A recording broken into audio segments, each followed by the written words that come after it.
समय की बात है। एक छोटे से गांव में एक गरीब लड़का रहता था जिसका नाम सूरज था। सूरज के घर में उसके बूढ़े माँ बाप और एक छोटी सी बहन के साथ रहता था। सूरज का एक छोटा सा सपना था कि वह माँ बाप और बहन को अच्छे घर में रखे, उस घर में रखे जिस घर में सुख समृद्धि रहे। सूरज बहुत ही कड़ी मेहनत करता था और हमेशा जी जान लगाकर काम करता था।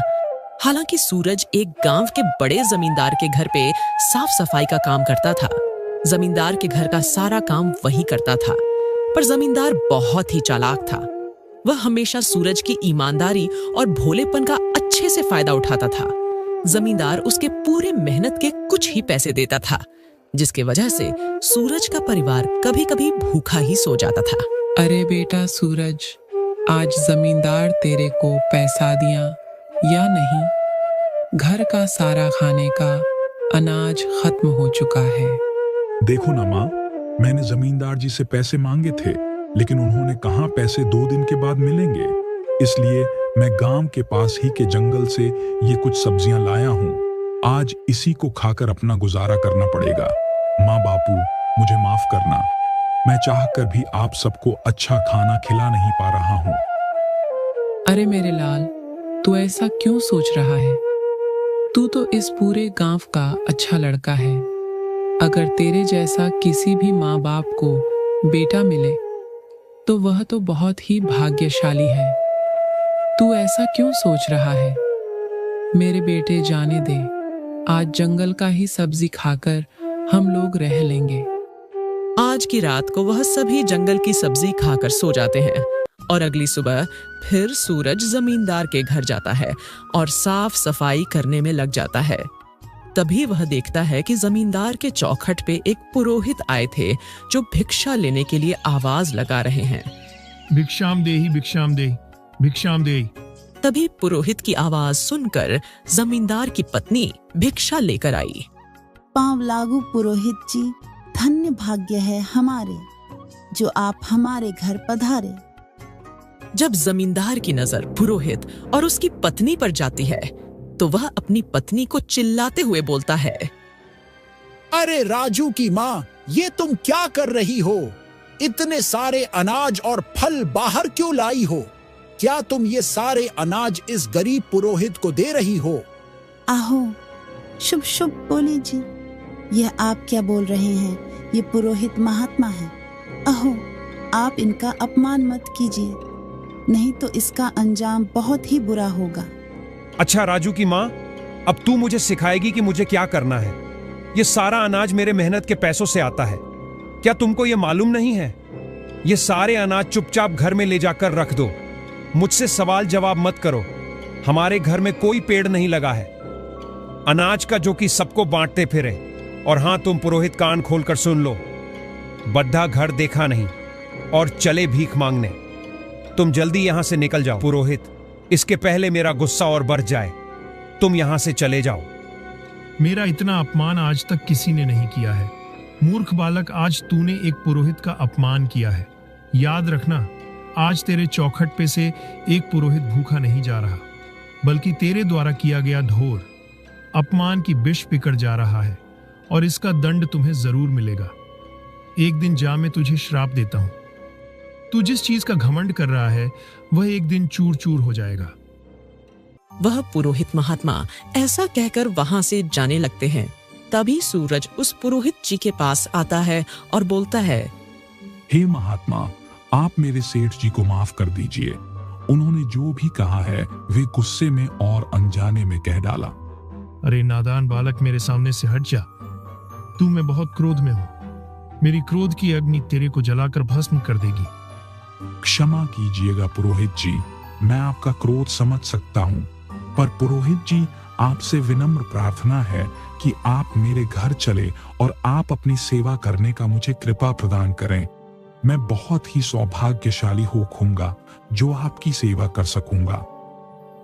सूरज की प्यारी प्यारी बातों को सुनकर पुरोहित जी का क्रोध शांत हो जाता है और वह सूरज के घर जाने के लिए तैयार हो जाते हैं। सूरज पुरोहित जी को अपने घर ले जाता है। वहां पुरोहित जी देखते हैं कि सूरज अपने परिवार के साथ एक छोटे से कुटिया में रहता था। वहां पर उसके बूढ़े माता पिता और एक छोटी सी उसकी बहन थी, और घर में मिट्टी के 2-4 बर्तन टूटे फूटे थे, और घर में ना खाने के लिए भोजन और ना ही सोने के लिए बिस्तर थे। सूरज पुरोहित जी को भोजन कराता है। भोजन में ज्यादा कुछ तो नहीं था, पर सूरज से जितना हो सका वह पुरोहित जी को खाने के लिए इंतजाम किया। खाने में 2-4 फल और कच्चा दूध दिया। पुरोहित जी ने बड़े ही आनंद से सूरज के दिए हुए भोजन को ग्रहण किया। बेटा, मैं तुम्हारे सेवा और तुम्हारे माँ बाप के दिए संस्कार से मैं बहुत ही ज्यादा प्रसन्न हूँ। तुम्हारे पास कुछ नहीं होते हुए भी सब कुछ है। तुम्हारे पास आज अपने परिवार के लिए भोजन नहीं है, फिर भी तुमने मुझे पेट भर भोजन कराया। इससे पता चलता है कि तुम्हारा हृदय कितना कोमल है। बेटा, तुम मेरी बात हमेशा ध्यान रखना। इस धरती पर परमात्मा से बड़ा कोई नहीं है। इस धरती की रचना परमात्मा ने ही की है, और हम सबको भी इस परमात्मा ने ही बनाया है। परमात्मा हम सबका हिसाब करता है। इस धरती पर जो भी जन्म लेता है, इस सब का लेखा जोखा परमात्मा लिख कर रखे होते हैं। जैसे कि वह व्यक्ति किस घर में जन्म लेगा, उस व्यक्ति के पास कितना धन होगा, उस व्यक्ति का विवाह किससे होगा, यहाँ तक कि उसकी मृत्यु कब होगा, ये सब पहले से निर्धारित होता है। ये सब कुछ उस व्यक्ति के कर्मों पर निर्धारित रहता है। जो व्यक्ति जितना अच्छा कर्म करता है, उसका उतना ही जीवन अच्छा मिलता है। तुम अगले जन्म में जरूर कोई बुरे कर्म किए होंगे, तभी इस जन्म में तुमको इतना दुख और गरीबी झेलना पड़ रहा है। लगता है ये तुम्हारे पिछले जन्म का कर्म है जो तुम इस जन्म में भोग रहे हो। तुम पिछले जन्म में जरूर एक सेठ थे, जिसे तुम्हें पैसों की कोई कदर नहीं थी। यहाँ तक कि तुम गरीबों से बहुत ही ज्यादा घिना करते थे। तुमने हमेशा गरीबों के हक के पैसे खाए हों, जिस वजह से तुम्हें बुरे कर्म का बुरा फल मिला। लेकिन तुमने पिछले जन्म की गलती को इस जन्म में सुधारने की कोशिश की है, जाने अनजाने में ही सही। लेकिन तुमने इस जन्म में बहुत ही अच्छे कर्म किए हो। इस जन्म में पिछले जन्म से विपरीत हो। इस जन्म में सच्चे और ईमानदार निस्वार्थ व्यक्ति हो। अच्छा बेटा, अब मैं चलता हूँ। मैं तुम्हारे सेवा संस्कार से बहुत ही ज्यादा प्रसन्न हूँ, इसलिए मैं तुम्हें कुछ देना चाहता हूँ। ये लो बेटा, आम के पेड़ का बीज, इसे ले जाकर तुम अपने आंगन में लगा देना। इसकी जितनी ज्यादा तुम सेवा करोगे, उतनी ही ज्यादा तुमको फल देगा। इतना कहकर पुरोहित जी वहां से अदृश्य हो गए। पुरोहित के कहने के अनुसार फिर अगले दिन सूरज अपने आंगन में आम का पेड़ लगा लेता है और उसकी सेवा संस्कार खूब करता है। ऐसे ही कुछ महीने बीत जाने के बाद उसके आंगन में आम का बीज बड़ा होकर पेड़ बन जाता है और उस पर सुंदर सुंदर आम फरे रहते हैं। जो कोई व्यक्ति उसके द्वारा से होकर गुजरता तो उसके आम को देखकर आकर्षित हो जाते हैं और आम को खाने के लिए ललयत हो उठते हैं। यह बात धीरे धीरे पूरे गांव में फैल गई और गांव वाले सूरज से रोजाना आम खरीदने लगे और सूरज की अच्छी आमदनी होने लगी, जिसके कारण सूरज की दयनीय स्थिति धीरे धीरे सुधरने लगी और वह देखते ही देखते कुछ महीनों में बहुत ही ज्यादा पैसे वाला हो गया। अब वह अपने परिवार के साथ खुशहाल जीवन गुजारने लगा। हमें इस कहानी से यह शिक्षा मिलती है कि हमें कभी भी बुरे कर्म नहीं करने चाहिए, क्योंकि बुरे कर्म का बुरा है नतीजा होता है।